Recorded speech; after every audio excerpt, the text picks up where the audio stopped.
Cookery சேனலை பார்த்து யார் வேணாலும் சமையல் பண்ணலாம். ஆனா சுவையான சமையல் பண்றது எப்படி? நான் இதயம் நல்லெண்ணெயில சமையல் பண்றேன். ஆஹா ஓஹோன்னு பாராட்டுறாங்க. நீங்களும் இதயம் நல்லெண்ணெயில சமையல் பண்ணுங்க, பாராட்ட வாங்குங்க. தினம் தோறும் வாங்குவே வழக்கறிஞர் என்ற முறையிலேயும் பாட்டாளி மக்கள் கட்சி மருத்துவர் ஐயா அவர்களின் சட்ட ஆலோசகர் என்ற முறையிலும் நான் தலைமை தேர்தல் ஆணையரை சந்தித்தேன். எங்களுடன் சேலம் எம்எல்ஏ அருள் அவர்களும் அந்த பாட்டாளி மக்கள் கட்சியினுடைய பொதுச் செயலாளர் முரளி சங்கர், டாக்டர் ஐயா அவர்களுடைய தனிச் செயலர் சுவாமிநாதன் அனைவரும் சென்றிருந்தோம். இந்த கூட்டம் என்பது மிக முக்கியமாக 2-3 நாட்களாக உலவி வரக்கூடிய ஒரு தவறான தகவல்களை முறியடிப்பதற்காக நடந்த கூட்டமாகும்.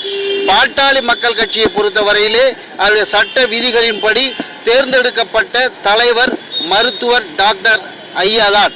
டாக்டர் ராமதாஸ் அவர்களே 2025 மே 30 முதல் தலைவராக இருக்கிறார். அதை தேர்தல் ஆணையத்திற்கு அனுப்பி இருக்கிறோம். தேர்தல் ஆணையம் அதை அங்கீகரித்திருக்கிறது. அது மறைக்கப்பட்டு அது இல்லை என்பது போல ஒரு பிரமையை உருவாக்கும் வகையிலே, ஒரு மாயை உருவாக்கும் வகையிலே பொய்யாக சில பொய்யான தகவல்களை கொடுத்து பாட்டாளி மக்கள் கட்சியினுடைய காலத்தை நீட்டிப்பதாக சொல்லி ஒரு கடிதத்தை கொடுத்து பாட்டாளி மக்கள் கட்சிக்கு ஐயா இல்லாதவர்கள்தான் தலைவராக இருக்கிறார்கள் என்ற ஒரு பொய்யான தகவலை சொல்லி இருப்பதை மாற்றி அமைப்பதற்காக அனைத்து நடவடிக்கைகளும் எடுத்து அதற்கான அனைத்து ஆவணங்களையும் நாங்கள் தேர்தல் ஆணையரிடம் சமர்ப்பித்துள்ளோம். தலைமை தேர்தல் ஆணையர் அவர்கள் மிக கவனமாக அனைத்து விஷயங்களும் கேட்டு அனைத்து ஆவணங்களையும் பரிசீலித்து அது சம்பந்தப்பட்ட பார்க்கக்கூடிய அதிகாரிகள் அனைவரையும் வர சொல்லி பார்த்து அதற்கான முடிவை விரைவில் எடுத்து இந்த முடிவு சட்டத்திற்கு புறம்பானது என்று முடிவு செய்து மாற்றி அமைத்து டாக்டர் ஐயா அவர்களே பாட்டாளி மக்கள் கட்சியுடைய தலைவர் என்றும் டாக்டர் ஐயா வசம்தான் பாட்டாளி மக்கள் கட்சி உள்ளது என்றும் அவரால் அங்கீகரிக்கப்பட்ட ஆபீஸ் பேரர்ஸ் மட்டுமே கட்சியை வழிநடத்துவார்கள் என்றும் மாம்பழம் சின்னம் ஐயாவுக்குத்தான் என்றும் ஐயாவுடைய தலைமை அலுவலகம் தைலாபுரம் மற்றும் நாட்டுமுத்து நாயக்கன் தெரு என்ற இடம்தான் என்பதை பற்றியும் அறிவிப்பு விரைவில் வர இருக்கிறது. எனவே மற்ற விவரங்களை சட்டமன்ற உறுப்பினர் பேசுவார். தேர்தல் ஆணையம் ஒரு கடிதத்தை கொடுத்திருக்காங்க. ஆமா ஆமா. எந்த அடிப்படையில் இன்னைக்கு இந்திய தலைமை தேர்தல் புதுடில்லி தலைநகரத்தில் இருக்கிற அனைத்து செய்தி நண்பர்களுக்கும் அன்பான வணக்கங்கள். என்னுடைய பாட்டாளி மக்கள் கட்சியை பொறுத்தவரையிலே 46 ஆண்டுகளுக்கு முன்பு வன்னிய சங்கம் என்ற அமைப்பை தொடங்கி இன்று வரையிலே தன்னுடைய அயராத உழைப்பாலே உழைத்து கொண்டிருக்கிற, தன்னை அர்ப்பணித்து வாழ்ந்து கொண்டிருக்கிற மகத்தான தலைவர் மருத்துவர் ஐயா அவர்கள் என்பது எல்லாத்துக்கும் தெரியும். அப்படிப்பட்ட ஒரு நம்முடைய ஐயா அவரத்திலிருந்து 1989ஆம் ஆண்டு துவங்கப்பட்ட இந்த கட்சியை அவருடைய மகனாக இருக்கிற நான் அன்புமணி அவர்கள் பிடுங்குவதற்கு முயற்சி பண்ணுகிறார்.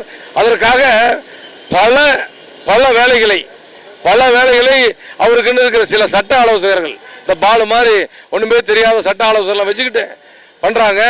அந்த அடிப்படையில் எங்க மருத்துவர் ஐயா சொன்னாரு, 40 பொய்களை இல்ல 42 பொய்களை சொல்லி இன்றைக்கு மக்களை ஏமாற்றி இருக்கிறார் என்று அவர் மீது ஒழுங்கு நடவடிக்கை எடுக்கப்பட்டது நீங்கள் அறிந்தீர்கள்.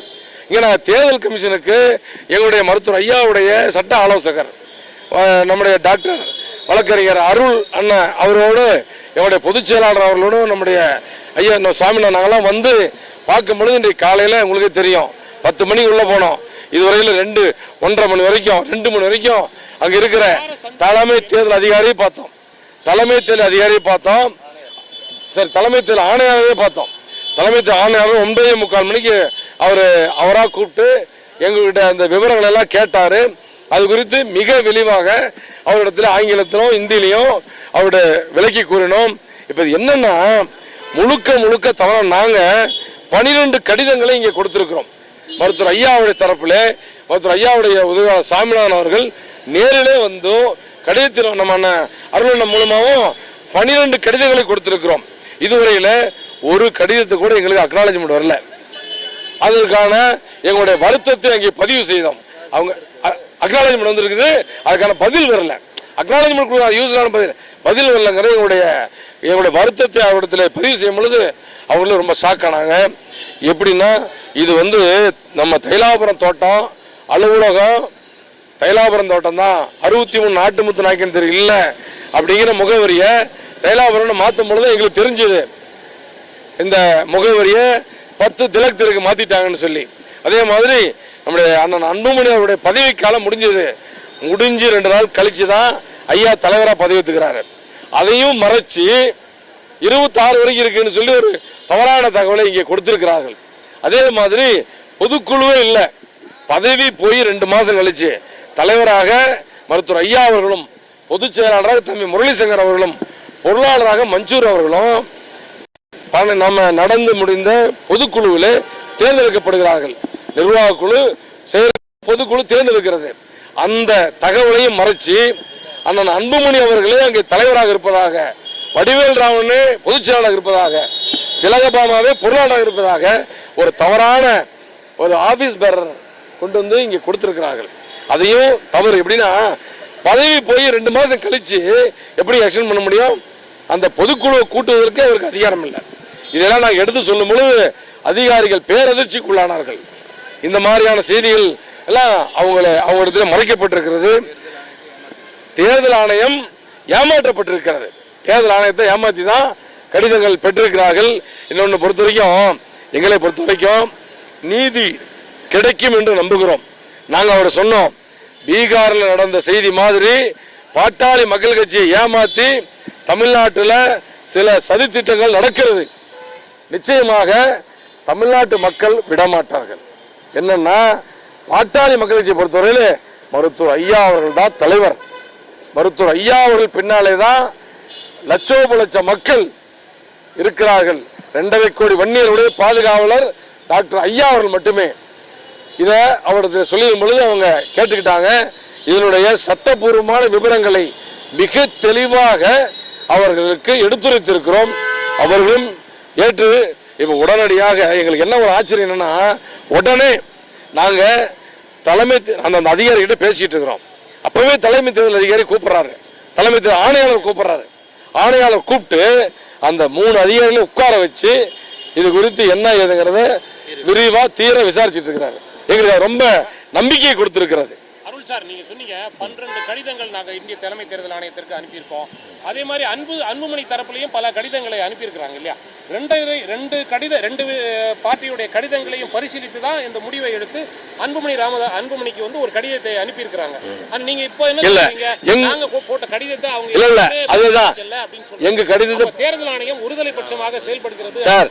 இந்த கடிதம் வந்து இது வந்து எங்க கடிதம் பரிசீலிக்கப்படவில்லை என்பது நம்ம வருத்தம் தான். ஒருதலை பட்சமாக தான் அந்த கடிதம் அனுப்பப்பட்டிருக்கிறது. அதையும் நாங்கள் எங்க சொன்னோம். தேர்தல் ஆணையம் பொதுவானதா ஒருதலை பட்சமானதா, நீங்க சரியான எங்களுக்கு நீதி கிடைக்கலன்னா மிகப்பெரிய போராட்டத்தை நாங்கள் செய்ய வேண்டும் என்று அவரிடத்தை சொல்லியிருக்கிறோம். கடிதங்களை எல்லாம் பரிசீலிக்காத தேர்தல் ஆணையம் இன்னைக்கு நீங்க இந்திய தலைமை தேர்தல் ஆணையரை சந்தித்ததுக்கு பிறகு நாங்க எல்லாத்தையும் பரிசீலித்து முடிவு பண்றோம்னு சொல்றாங்க. எப்படி நீங்க ஏத்துக்கிறீங்க? அது ஏத்துக்கிறேன்னா வேற வழியில் ஏத்தன ஆகணும். இப்ப இன்றைக்கு அவங்க வந்து எங்களுடைய கடிதங்களை இதுவரைக்கும் ஏத்துக்கல. சில அதிகாரிகள் சொல்ல அப்படியா இவ்வளவு கடிதம் வந்திருக்கான்னு சொல்லிட்டு ஒண்ணுமே தெரியாம நாங்க அதிகாரி பேர் சொல்ல விரும்பல. தேர்தல் ஆணையம் நீங்க அனுப்பின கடிதங்கள் மறைக்கப்பட்டிருக்கிறது. அதுல எந்த மாற்றமும் இல்ல. எங்களை மருத்துவர் ஐயா அவர்கள் தரப்பை ஏமாற்றுவதற்காக மிகப்பெரிய சதித்திட்டம் தீட்டப்பட்டிருக்கிறது. அந்த சதித்திட்டம் யார் தீட்டினது? என்ன இந்திய தலைமை தேர்தல் ஆணையத்துக்கிட்ட அன்புமணி தரப்பு சொல்லி இந்த கடிதத்தை வாங்கி இருக்கிறாங்க. அதாங்க, அவர் வந்து பதவியிலேயே இல்லை. 2 மாதத்துக்கு முன்பே பதவி போயிடுச்சு. அந்த பதவி போனதை மாற்றி நாங்க அனுப்பியிருக்கிற கடிதம் மறைக்கப்பட்டிருக்கு. பொதுக்குழு செயற்குழு தேர்ந்தெடுத்த கடிதத்தை மறைக்கப்பட்டிருக்கிறது. இன்னொன்று 15 நாள் நோட்டீஸில் நாங்கள் பொதுக்குழு கூட்டுறோம். அவங்க ஒரு 4 நாளில் ஒரு கடிதத்தை கொடுத்து ஒரு கூட்டத்தை மட்டும் கூட்டுறாங்க. அது கூட்டத்தானே தவிர பொதுக்குழு கிடையாது. எப்படி ஆஃபீஸ் பேரராக இல்லை இல்லாதவங்க எப்படி பொதுக்குழு கூட்ட முடியும்? இது எல்லாம் விதியின்படி, எங்கள் கட்சியோட விதியின்படி தலைவரே இல்லாதவர், அதுவும் நிறுவனர் தான் உச்சகட்ட அதிகாரம் படைத்தவர். நிறுவனரே இல்லாமல் விதியின்படி அதிகாரம் இல்லாத தலைவர் அந்த பொதுக்குழு கூட்டினார் என்பதுதான் சார், அன்புமணியினுடைய பதவி காலம் 25ஆம் தேதி 28ஆம் தேதி 4ஆம் மாசம் முடிஞ்சிச்சுன்னு சொல்றீங்க. 5ஆம் மாசம் முடிஞ்சுன்னு சொல்றீங்க. ஏன் அதுக்கு அவர் பதவி காலம் முடிகிறதுக்கு முன்னாடி ஏன் பொதுக்குழு செயற்குழு கூட்டி மீண்டும் ஒரு தலைவரா தேர்ந்தெடுக்கல, இல்ல அவரை ஏன் மீண்டும் தலைவராக அதான் சார் தொடர்பாக தேர்தல் ஆணையத்துக்கிட்ட பதவி காலம் முடிவடைந்ததுன்னு நீங்க ஏற்கனவே இந்திய தலைமை தேர்தல் ஆணையத்தை கடிதம் கொடுத்திருக்கீங்களா? ஆமா சார், நாங்க 30ஆம் தேதி நடந்து எங்களுடைய நிர்வாக குழு நடக்கிறது.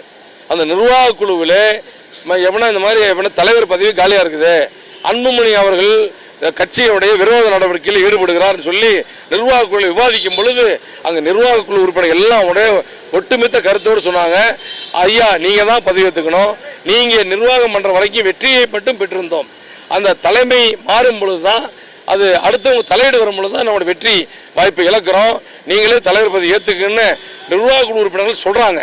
அதன் அடிப்படையில் தான் அவர் ஏற்றுக்கிறாரு.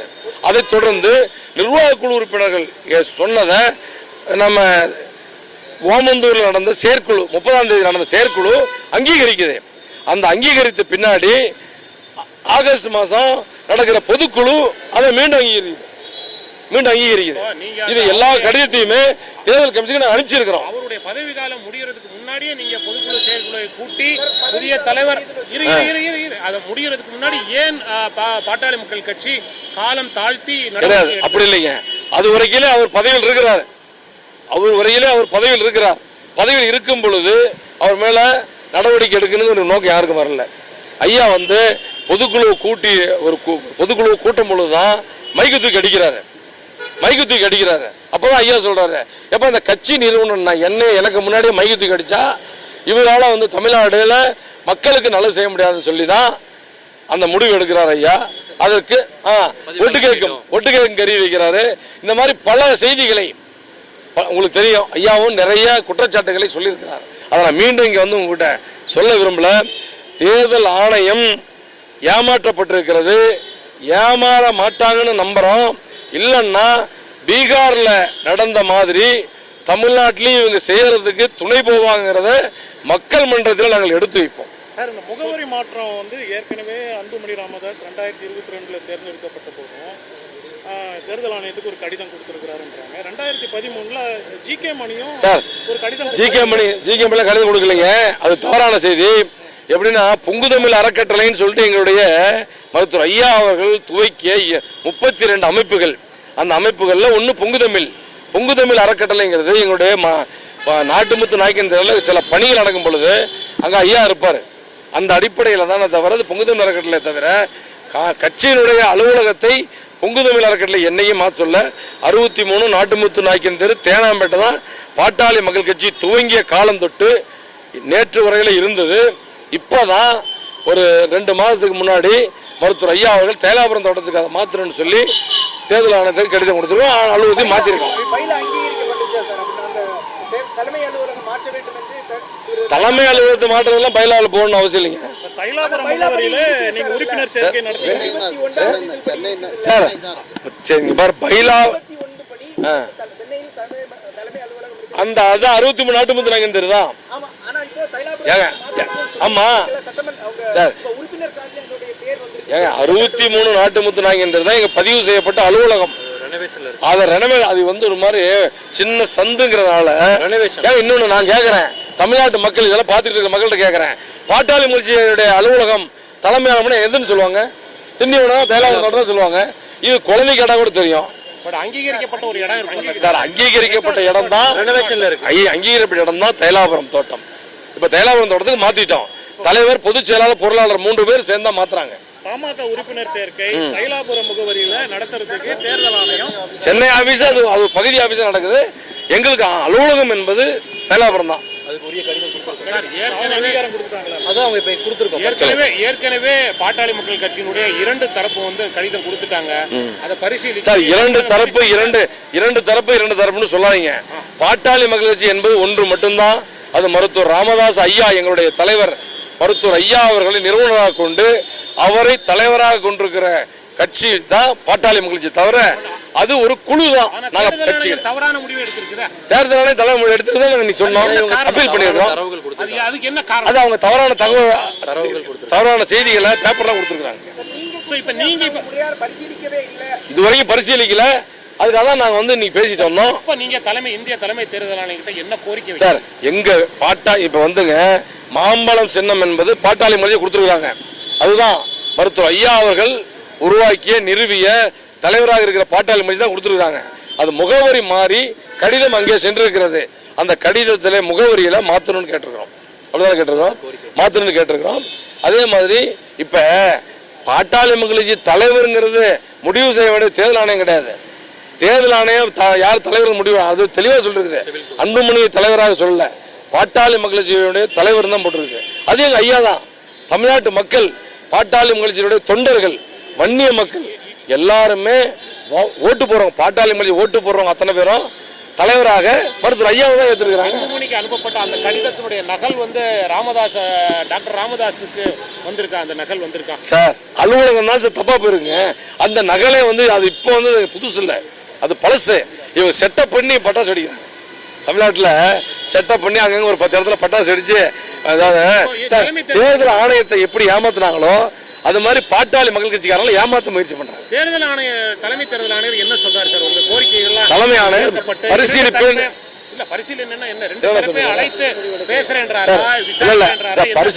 ரெண்டு பேர்த்து அழைச்சி பேசுறதுக்கு அவர் என்ன பஞ்சம் எடுக்கிறாரா? அதெல்லாம் இல்ல.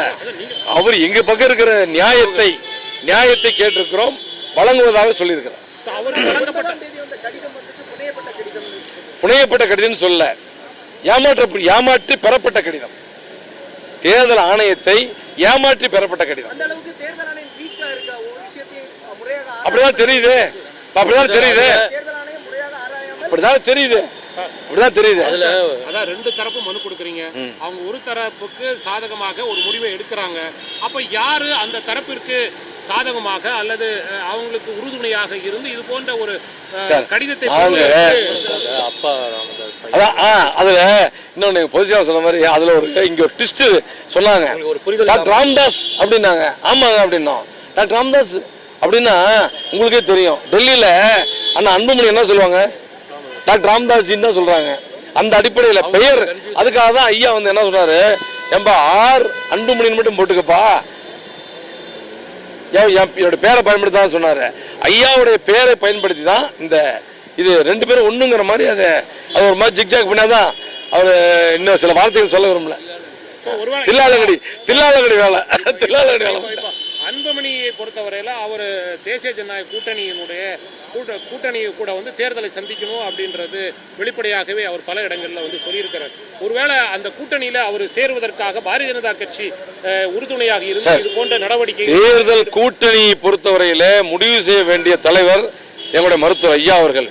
இன்னைக்கு நான் சொல்றேன், தேசிய ஜனநாயக கூட்டணி சொல்றது என்னன்னா, மருத்துவர் ஐயா அவர்களை எந்த கூட்டணியில யாரு சேர்த்துறாங்களோ மருத்துவர் ஐயா இருக்கிற கூட்டணி தான் வெற்றி பெறும்.